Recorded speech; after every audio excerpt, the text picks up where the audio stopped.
Hello everyone, I hope you're having an awesome day today. Welcome to the Film Insight channel.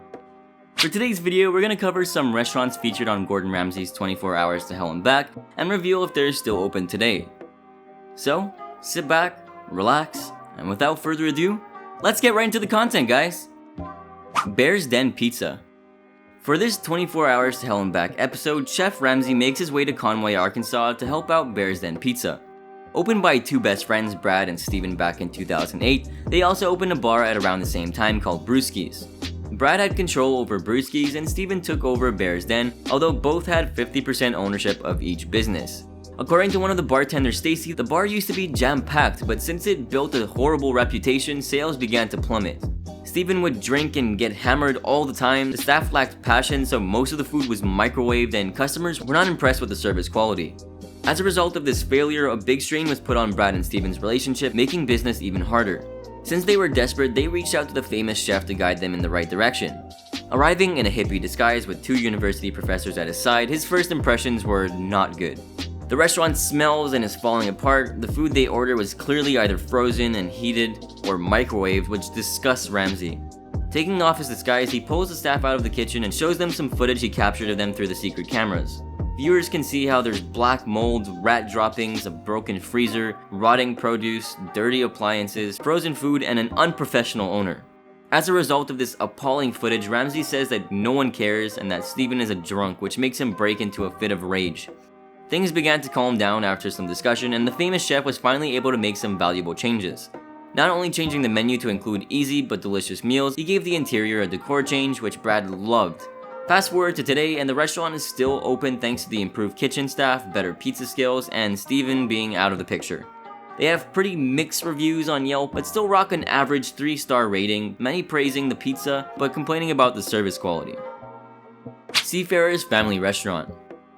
Located in Mankin, Virginia, Ramsay visits a business called Seafarer's Family Restaurant, owned by the Halterman family, which consists of Amber, Autumn, and their parents. While Amber worked previously in insurance, she didn't intend on working in the restaurant, but after a car accident left her unable to walk, she felt a desire to give back to seafarers. The fact that Amber is essentially the manager causes conflict with her older sister Autumn, who hasn't contributed to the finances of the restaurant but is resentful that her younger sister tells her what to do. Losing $40,000 over the summer as a result of business declining, the staff began to pour their life savings in to keep it alive. With a lot of tension in the restaurant on the verge of closing, they needed the valuable help of Chef Ramsay. He arrives with a disguise, again of course, alongside a group of Revolutionary War reenactors and a decoy team of experts, including the winner of Hell's Kitchen Season 3, Rock Harper.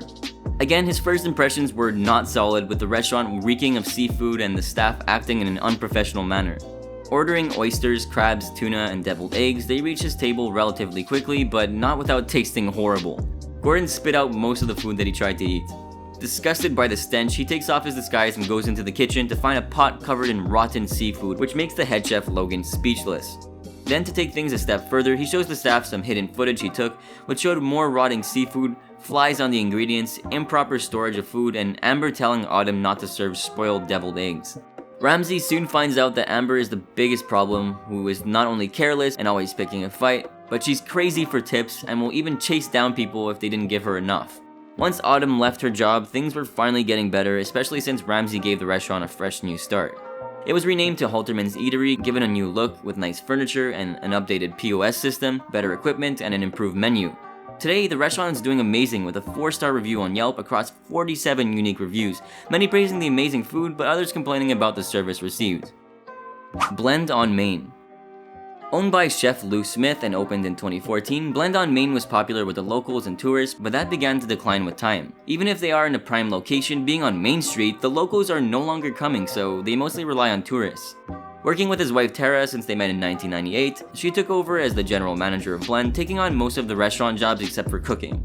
Being $500,000 in debt, Lou spent many hours trying to keep his business alive and as a result neglected his family. Their line cook Lisa has admitted that since working with Lou for 10 years, she's walked off the line twice because of her boss's anger issues. Since the staff was expecting the famous chef, Ramsay sent in his friend James Avery with a hidden camera and a terrible pilot suit to disguise himself. This camera catches Lou shouting at the staff and wiping his face before touching plates, which disgusts Ramsay. After ordering, the food that comes is predictably bad, with the calamari being soggy and rubbery.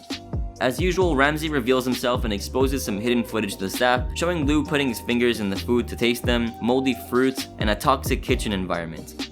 Every staff member after viewing the footage admitted that they have all considered quitting and felt more or less like they've been emotionally abused by Lou. In order to get Lou's act together, Chef Ramsey reminds the man that he should spend more time with his family since they're unhappy, and to be more forgiving to his staff. This seemingly changed his attitude. Things began to change with Gordon improving the decor drastically and gave the dining room new acoustics. Rather than cooking, Lou began expediting instead. Today though, since their line chef Lisa left, Lou took over as head chef and renamed the place to Blend by Chef Lou. It surprisingly has an amazing 4-star review on Yelp across 196 unique reviews, many praising the delicious food and drinks, but there are some reviews about staff sometimes being rude. Stone's Throw. In this hilarious episode, Ramsey pays a visit to Stone's Throw in Seymour, Connecticut, owned by Peter and his wife Tara. Buying the restaurant 3 years before the episode aired, the couple was hoping to get the family working together for once. Having 30 years of kitchen experience already, Peter was more than qualified, as were his sons who had been servers before. Covered in his best disguise yet, Ramsey dresses as an old woman named Grandma Jean and brings some elderly women to have lunch with him. It's pretty hilarious. Immediately, the group is greeted with an intensely putrid smell, the dining room is dingy, and the floor is dirty. Ordering some classic fine dining dishes like duck, lobster, and salmon, it all comes back tasting awful and cold. Ramsey wouldn't even touch the lobster that he was given since it smelled like it was rancid, as if it were extremely old. Funnily enough, the women expressed that they were disappointed since they could cook better at home.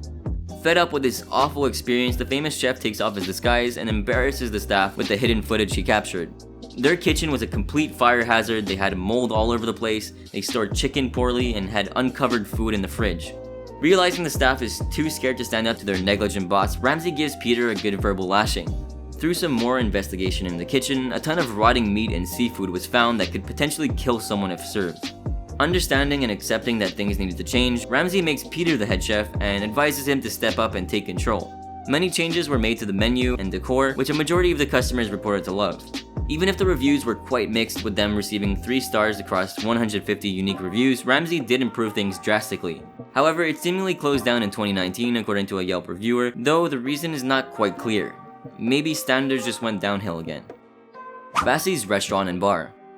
Paying a visit to Vassie's Restaurant and Bar in Waterbury, Connecticut, Chef Ramsey was ready to help out. Upon his arrival, dressed in a beard and a wig, Ramsey is not impressed by not only the decor, but the menu, which includes French onion soup when it's supposed to be an Italian/Greek restaurant. Ordering the restaurant's staple dishes, everything is sour, rancid, and overall just unpleasant to eat. After removing his disguise and confronting the staff, he almost scares off one of the chefs named Val, who wasn't trying to get put down, but Ramsey assures her that he was only there to help. Agreeing to stay, the famous chef then shows them the hidden footage where Val dips her fingers in food to taste it, and another where the chef drops food and serves it anyway. With a new menu, the restaurant being renamed to Vassie's Taverna, and much more fitting decor, customers were finally happy.